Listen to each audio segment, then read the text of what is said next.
सरस्वती व्यासं ततो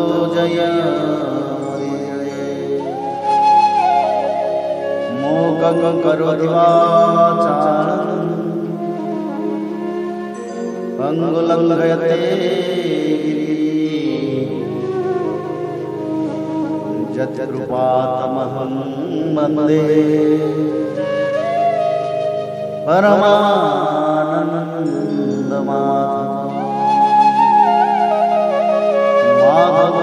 माधवो वाक्यं माधवो हरि परन्ते साधवा नित्यं सकलकार्येषु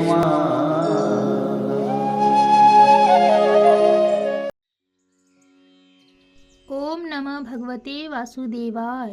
श्रीमद् भागवत महापुराण नवम स्कंद अथाष्टादशो अध्याय ययाति चरित्र।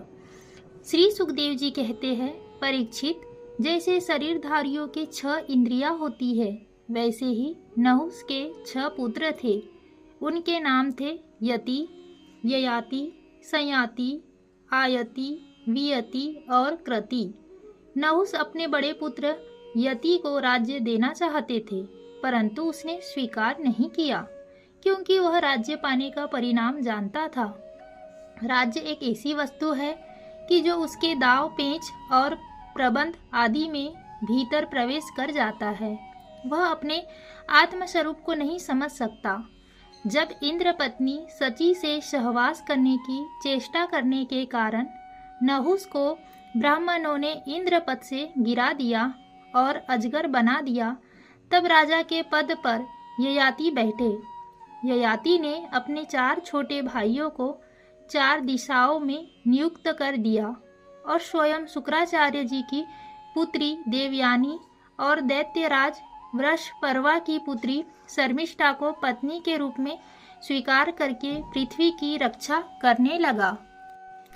राजा परीक्षित ने पूछा, भगवान शुक्राचार्य जी तो ब्राह्मण थे और ययाति क्षत्रिय, फिर ब्राह्मण कन्या और क्षत्रिय वर्ग का प्रतिलोम उल्टा विवाह कैसे हुआ? श्री सुखदेव जी ने कहा, राजन, दानवराज वृषपर्वा की एक बड़ी मानिनी कन्या थी। उसका नाम था शर्मिष्ठा। वह एक दिन अपनी गुरुपुत्री देवयानी और हजारों सखियों के साथ अपनी राजधानी के श्रेष्ठ उद्यान में टहल रही थी। उस उद्यान में सुंदर सुंदर पुष्पों से लदे हुए अनेकों वृक्ष थे। उसमें एक बड़ा ही सुंदर सरोवर था। सरोवर में कमल खिले हुए थे और उन पर बड़े ही मधुर स्वर से भौरे गुंजार कर रहे थे। उसकी ध्वनि से सरोवर का तट गूंज रहा था।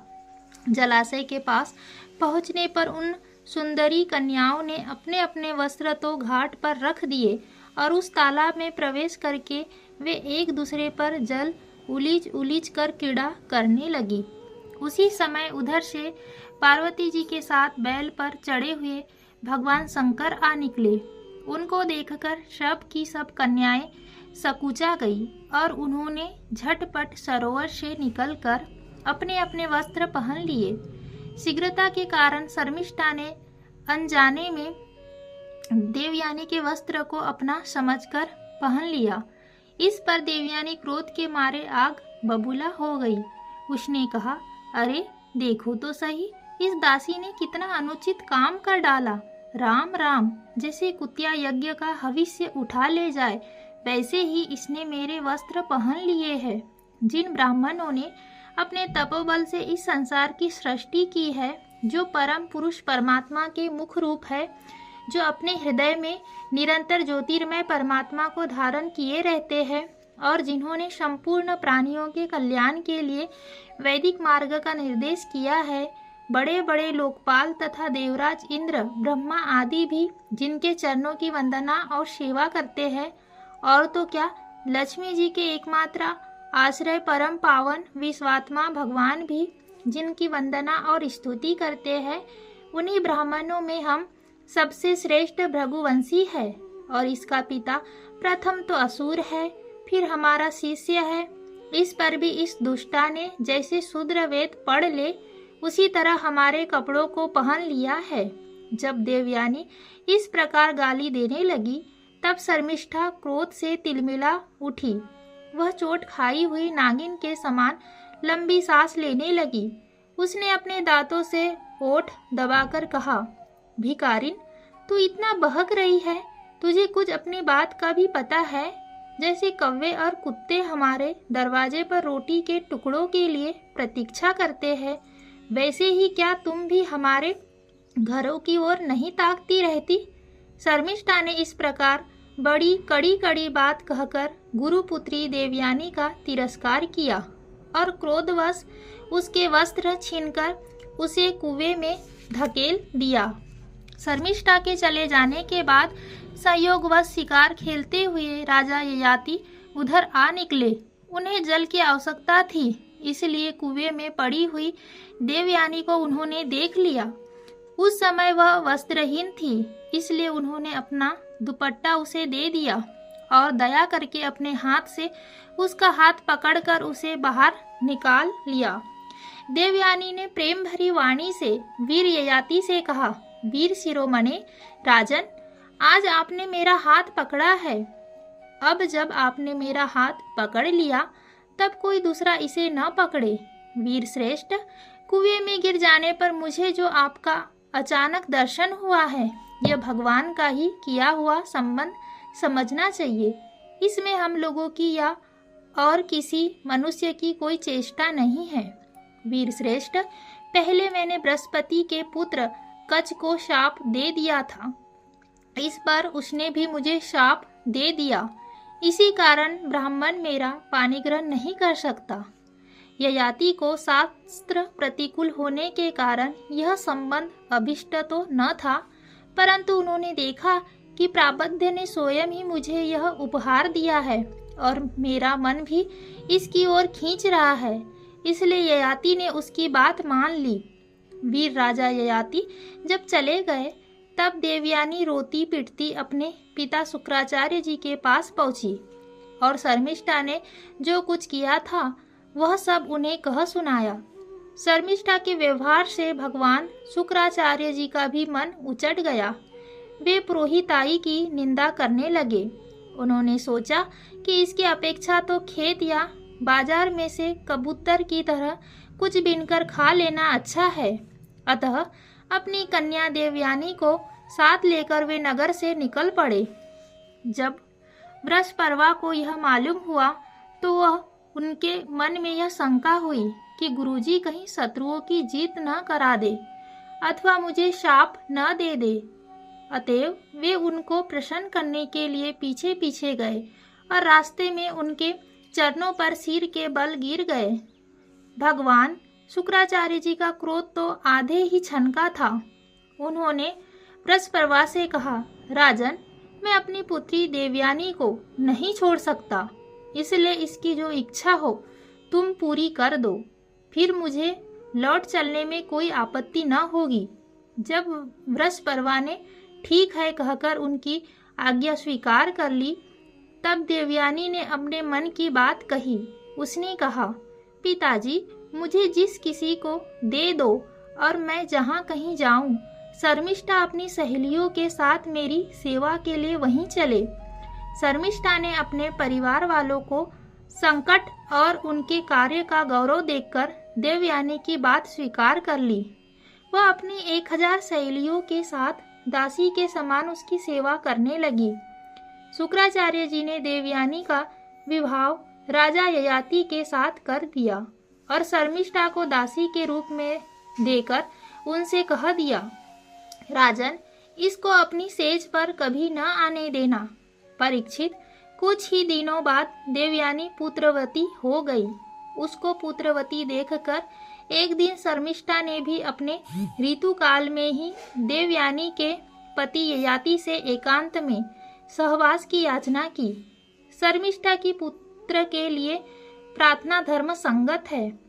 यह देखकर धर्मज्ञ राजा ययाति ने शुक्राचार्य जी की बात याद रहने पर भी यही निश्चय किया कि समय पर प्रारब्ध के अनुसार जो होना होगा हो जाएगा।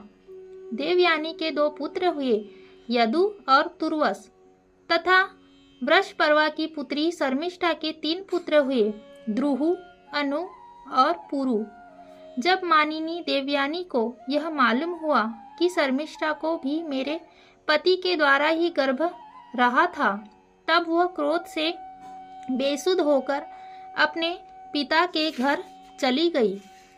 कामी ययाति ने मीठी मीठी बातें, अनुनय, विनय और चरण दबाने आदि के द्वारा देवयानी को मनाने की चेष्टा की।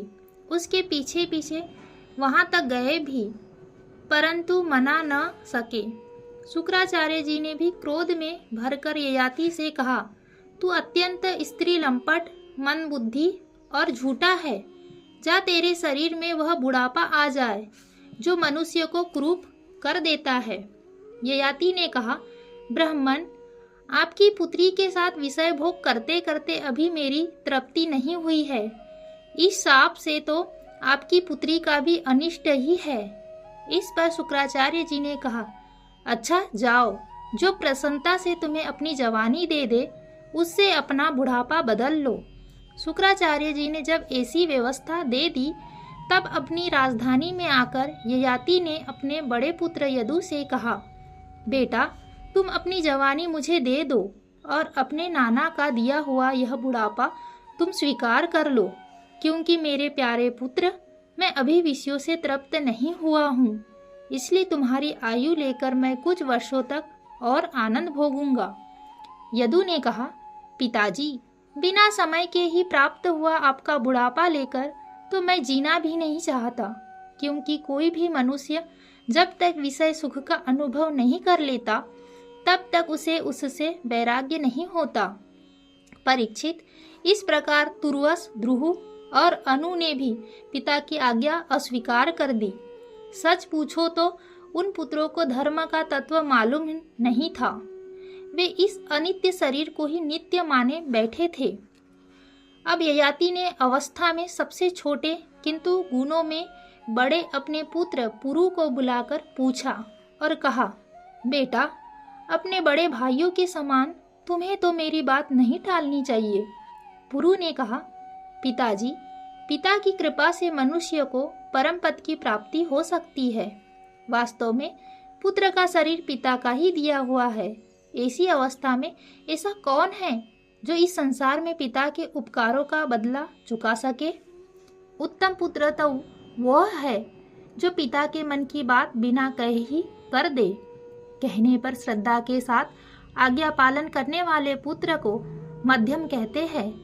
जो आज्ञा प्राप्त होने पर भी अश्रद्धा से उसका पालन करे वह अधम पुत्र है, और जो किसी प्रकार भी पिता की आज्ञा का पालन नहीं करता उसको तो पुत्र कहना ही भूल है, वह तो पिता का मलमूत्र ही है। परीक्षित, इस प्रकार कहकर पुरु ने बड़े आनंद से अपने पिता का बुढ़ापा स्वीकार कर लिया। राजा ययाति भी उसकी जवानी लेकर पूर्ववत विषयों का सेवन करने लगे। वे 7 द्वीपों के एक छत्र सम्राट थे। पिता के समान भली भांति प्रजा का पालन करते थे। उन्हीं की इंद्रियों में पूरी शक्ति थी और वे यथावसर यथा प्राप्त विषयों का यथेच्छ उपभोग करते थे। देवयानी उनकी प्रियतमा पत्नी थी। वह अपने प्रियतम ययाति को अपने मन, वाणी, शरीर और वस्तुओं के द्वारा दिन दिन और भी प्रसन्न करने लगी और एकांत में सुख देने लगी। राजा ययाति ने समस्त वेदों के प्रतिपाद सर्वदेव स्वरूप यज्ञ पुरुष भगवान श्री हरि का बहुत से बड़ी बड़ी दक्षिणा वाले यज्ञों से यजन किया। जैसे आकाश में दल के दल बादल दिखते हैं और कभी नहीं भी दिखते, वैसे ही परमात्मा के स्वरूप में यह जगत स्वप्न, माया और मनोराज्य के समान कल्पित है। यह कभी अनेक नाम और रूपों के रूप में प्रतीत होता है और कभी नहीं भी। वे परमात्मा सबके हृदय में विराजमान हैं। उनका स्वरूप सूक्ष्म से भी सूक्ष्म है। उन्हीं सर्वशक्तिमान सर्वव्यापी भगवान श्री नारायण को अपने हृदय में स्थापित करके राजा ययाति ने निष्काम भाव से उनका यजन किया। इस प्रकार 1000 वर्ष तक उन्होंने अपनी उच्च श्रृंखल इंद्रियों के साथ मन को जोड़कर उसके प्रिय विषयों को भोगा। परंतु इतने पर भी चक्रवर्ती सम्राट ययाति की भोगों से तृप्ति न हो सकी। इति श्रीमद्भागवते महापुराणे पारमहंस्यां संहितायां नवम स्कंदे 18 अध्याय।